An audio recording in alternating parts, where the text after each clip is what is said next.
शम्सुद्दीन शामिर जब इस दुनिया से चले गए तो उसके दो बेटे थे। एक का नाम जमशीद था या शेर अली, जिसका मैंने आपको पहले पिछले एपिसोड में थोड़ी सी इन्फॉर्मेशन दी थी उसकी दौरी हुकूमत के बारे में, कितने साल उसने हुकूमत की।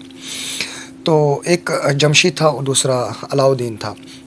तो जमशीद ने एक ही साल हुकूमत की 1343 तक, तो 42 से 43 तक। 1343 में उसको अपने भाई ने हरा दिया अलाउद्दीन ने 10 साल कश्मीर में हुकूमत की, 1343 से 1353 तक। और अलाउद्दीन के मरने के बाद उसके भी दो बेटे थे, एक का नाम था शहाबुद्दीन और दूसरे का नाम था कुतुबुद्दीन। फिर 1353 जब इस दुनिया से अलाउद्दीन चले गए तो उसका बेटा बड़ा भाई सुल्तान शहाबुद्दीन, जो बाद में सुल्तान बना, उसने 1354 में कश्मीर की हुकूमत संभाली। कश्मीर में वो नए रूलर बने और 1373 तक इसकी हुकूमत चलती रही। ये वो पहले हुक्मरान गुज़रे हैं कश्मीर में, मुस्लिम हुक्मरान पहले, जिसने अपने दरबार में दूसरे मज़हब के लोगों को भी शामिल किया।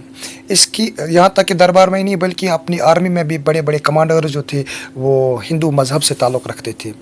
इस हिसाब से कह सकते हैं कि इसके दौरे हुकूमत में रिलीजन जो भी जिस कम्युनिटी से ताल्लुक़ रखता था, जो बंदा जिस भी कम्युनिटी का था, उनको इक्वल ट्रीटमेंट किया जाता था। मतलब they were equally treated on the basis of whether they belong from Hindu religion or any other religion. अब थोड़ी सी इन्फॉर्मेशन कुछ जंगों के बारे में जो शहाबुद्दीन ने लड़ी हैं उनके बारे में मैं थोड़ी सी इन्फॉर्मेशन आप तक पहुंचाने जा रहा हूं, क्योंकि ये वो पहले बादशाह गुजरे हैं कश्मीर में, इस्लामी हुकूमत के बादशाह गुजरे हैं जिसने कश्मीर की बाउंड्रीज़ को बहुत ज़्यादा फैलाया। यहाँ तक कि इसने दिल्ली सल्तनत जो है, उस टाइम फ़िरोज़ शाह तुगलक बादशाह था, उस पर भी अटैक किया। इसने कश्मीर को या ये कह सकते हैं इसने कश्मीर की हुकूमत को सरहिंद तक पहुंचा दिया। चलिए बिना टाइम ज़ाय किए हुए आप तक इंफॉर्मेशन पहुंचाते हैं। सबसे पहली जंग इसने कब लड़ी? शहाबुद्दीन, चूँकि ये उस टाइम हुकूमत में आया जिस टाइम कश्मीर की अंदरूनी हालत, सियासी हालत ठीक नहीं थी। तो उसका जब बाप मर गया तो बहुत सारे लोग ऐसे भी थे जो खुद बादशाह बनने की ख्वाहिश रखते थे, तो ये आपस में लड़ते थे। अब शहाबुद्दीन ने क्या किया, इसकी अहम कामयाबी जो है, इसने अपनी सरहदों को बढ़ाया। सबसे पहले इसने पड़ोसी ताकतों के खिलाफ भी जंग की। कश्मीर को पड़ोसी ताकतों के पड़ोसी जो ताकत थे उनसे दिफा किया और अपने कश्मीर में अमन व सुकून फिर से नाफिज किया।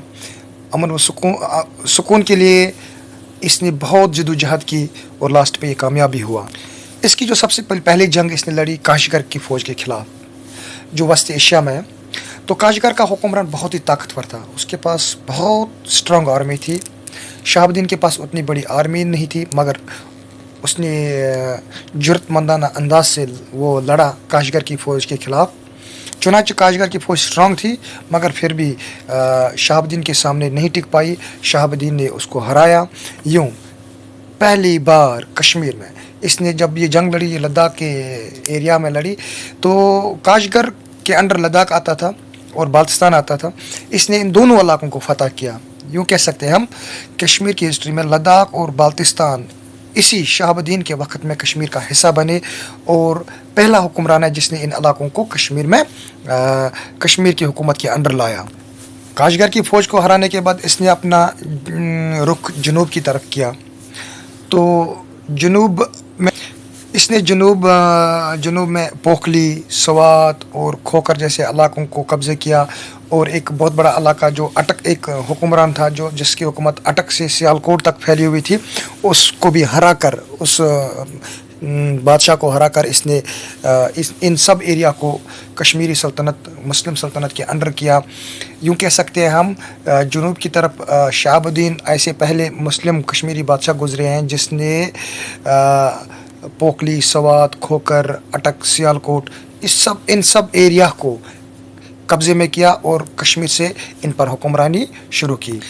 अब दूसरी तरफ, एक तरफ तो ये इस साइड बिज़ी था, इस जंग में बिज़ी था जैसे सियालकोट और दूसरी जंगों में बिजी था। दूसरी तरफ इसका एक हिंदू कमांडर, बहुत ही ताकतवर कमांडर था जिसका नाम मलिक चंद्र था।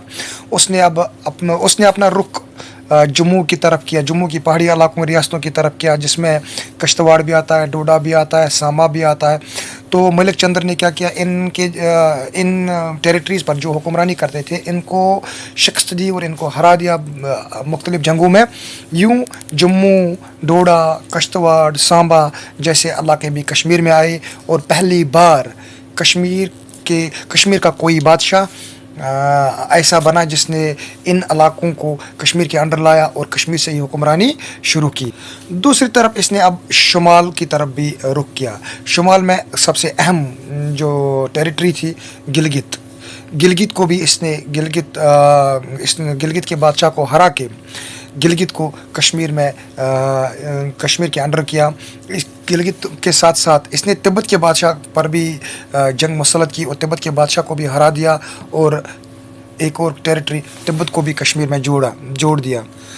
शहाबुद्दीन सिर्फ एक फ़ौजी हुक्मरान नहीं थे, बल्कि एक कामयाब मुंतज़िम भी उसको हम कह सकते हैं, क्योंकि वो कश्मीर में अमन लाने के लिए मशहूर हैं। उनके दौरी हुकूमत में या उनके रूलिंग पीरियड के टाइम इसने कश्मीर में अमन, इंसाफ और आवाम की फलाह के लिए ज़्यादा ज़ोर दिया और ज़्यादा काम किया। ये वो पहले हुक्मरान है जिसने फिरोज शाह तुगलक के से जंग लड़ी। इसने दिल्ली की तरफ रुख किया और ये जंग दरिया सतलुज के किनारे पर लड़ी गई और कुछ देर तक चली, जिसमें लास्ट पे आखिरकार फिरोज शाह तुगलक को हार माननी पड़ी और फिरोज शाह तुगलक ने शहाबुद्दीन तहम लास्ट पे क्या हुआ, जंग कुछ देर चलती रही, लेकिन रास्ते पे इन्होंने दोनों फिरोज शाह तुगलक और शहाबुद्दीन ने अमन मुआहदा किया 1365 में। 1365 में सरहिंद को कश्मीर के अंडर लाया गया और फिरोज शाह तुगलक ने ही सरहिंद को सरेंडर किया इन फ्रंट ऑफ शहाबुद्दीन। इस हिसाब से हम कह सकते हैं कि कश्मीर में इस्लामी हिस्ट्री में ये पहला मुस्लिम रूलर है जिसने सरहिंद तक कश्मीर की हुकूमत को फैलाया। यूँ हम कह सकते हैं कि जो आज हम प्रेजेंट दौर में जम्मू, कश्तवाड़, डोडा देख रहे हैं, ये शहाबुद्दीन के वक्त में कश्मीर के अंदर आए और शहाबुद्दीन के वक्त में इन सारे इलाकों को फतह किया और कश्मीर की बाउंड्रीज़ को फैलाने में शहाबुद्दीन का अहम रोल रहा है और पहले मुसलमान बादशाह रहे जिन्होंने कश्मीर की टेरिटरीज़ को इतना फैलाया और इन सब टेरिटरीज़ पे यानी कश्मीर का ही रूल चलता था। आखिरकार इन सब जंगों के बाद शहाबुद्दीन वापस आए, अब श्रीनगर में रहने लगे, अमन व सुकून के साथ बाकी ज़िंदगी गुजारी। लेकिन 1373 में एक वायरस की जद में ये आए, एक वबा फैल गई कश्मीर में और 1373 में ये इस दुनिया से चले गए और इसका रूल यूँ ख़त्म हुआ। इनकी जो फ़ौजी फतवात है ख़ास तौर पर गैर मुल्की हमलावरों और पड़ोसी रियासतों के ख़िलाफ़ कामयाब महारत और उनकी हुकूमत के दौरान इंतज़ामी सलाहियतें कश्मीर की तारीख़ में एक अहम मुकाम फराहम करती हैं, क्योंकि इसी के दौर में इस्लामिक रूलर, कोई ऐसा इस्लामिक रूलर गुज़रा, यही वो पहला हुक्मरान है जिसने बड़े बड़े हिंदुओं को जो हिंदू जर्नल थे, हिंदू बड़े प्रीचर्स थे, इनको अपने दरबार में रखा, अपनी आर्मी में रखा और इससे इसने भाईचारे का पैगाम दिया। चले इसी के साथ दीजिए मुझे इजाज़त। अल्लाह हाफ़िज़।